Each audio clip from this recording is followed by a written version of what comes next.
In today's episode, one bass player leaves, another one joins, and the band makes an angry and aggressive album that is the after effect of living through a pandemic.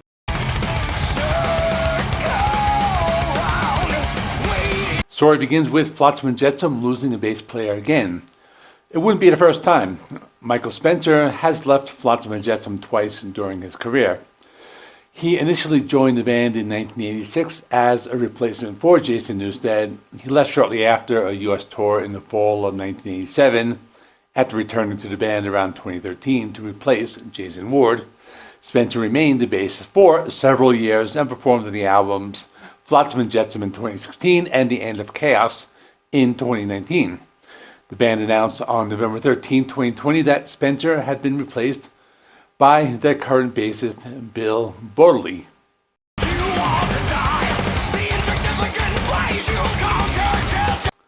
Bill Bodily officially joined the band in November 2020, replacing Michael Spencer. Bodily made his first studio appearance with the band on their 14th album, Blood in the Water, released in 2021. Although he became an official member in 2020, he had previously toured with the band in 2016 and 2019. He has been described by the band as fresh blood, possessing extraordinary technical skills and prowess. His inclusion is part of what guitarist Michael Gilbert and others consider as the band's strongest ever and an all-star lineup.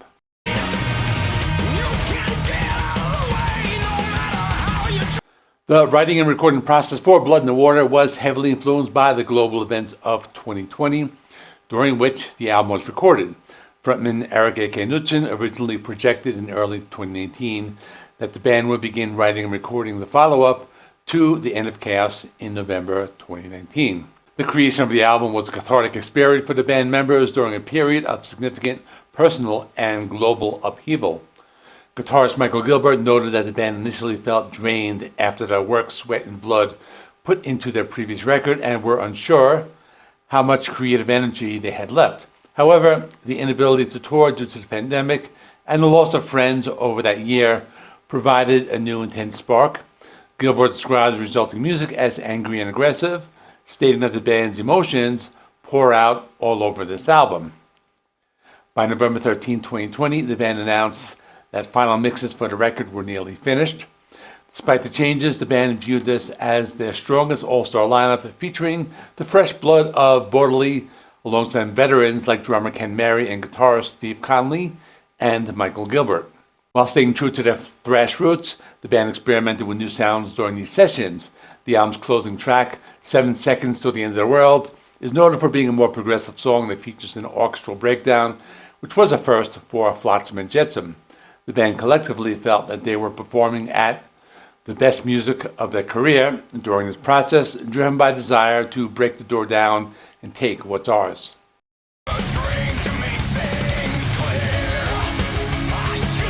album has some killer tracks. First is Blood in the Water. The title track is a fringed opener with blazing guitars that immediately signal the band is not messing around.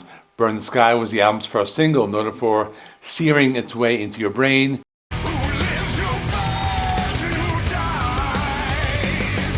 Brace for Impact is one of the tracks closest to the band's classic 1988 sound.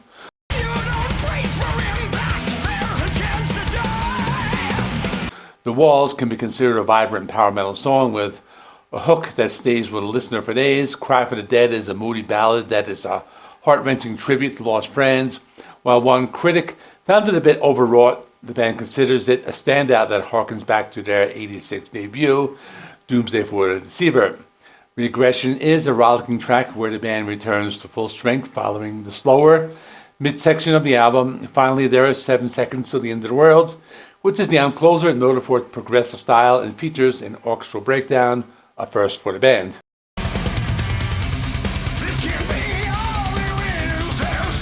Blood in the Water was commercial and critical success for Flotsam, achieving some of the highest chart positions in the band's 40-year career.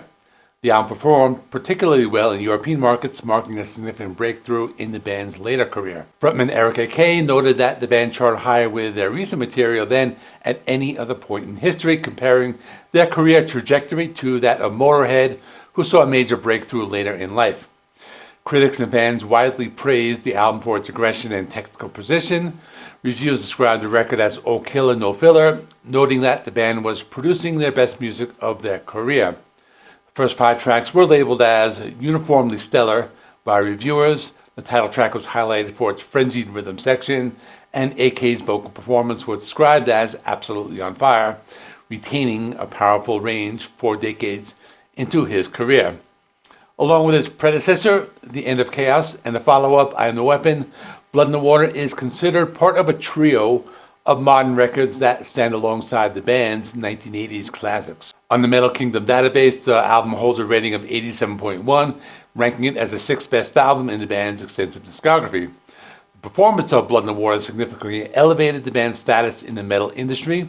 Napalm Records executives were so impressed by the album's quality and the band's legendary metal status that they signed the group to a worldwide contract in 2025. The success reinforces the band's feeling that their time is now and that they had successfully reclaimed their place at the forefront of thrash and power metal genres.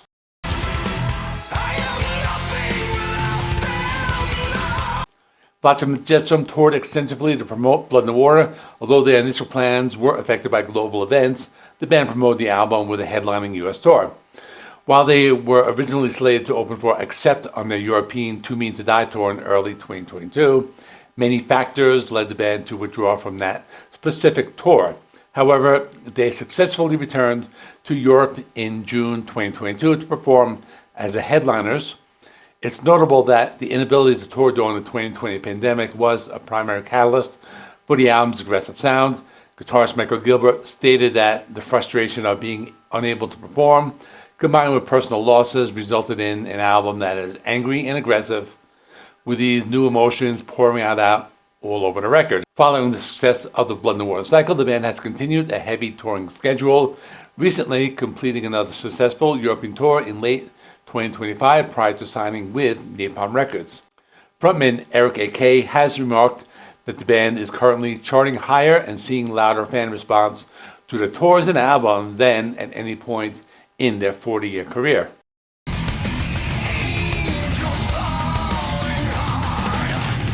Michael Gilbert has expressed immense pride in Blood in the Water, describing it as his favorite Flotsam album that he has ever done.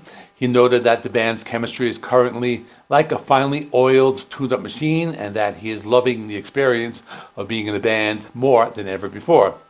Gilbert explained that the album's sound was heavily influenced by the events of 2020, including the loss of friends and frustration of not being able to tour.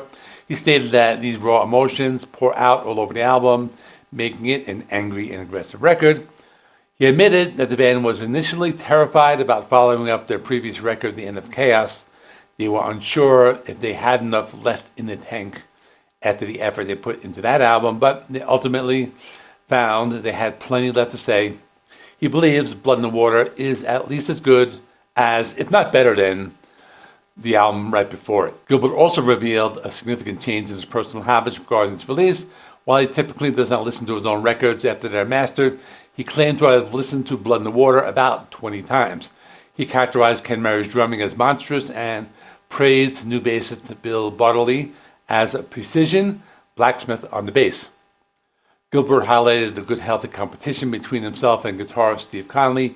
He noted that they are constantly trying to top each other during the soloing process, which pushes both of them to perform better. Next time I'm talking about I Am the Weapon from 2024. That should come out tomorrow. And then right after that, by the time that one's out, Rats in the Temple will be out.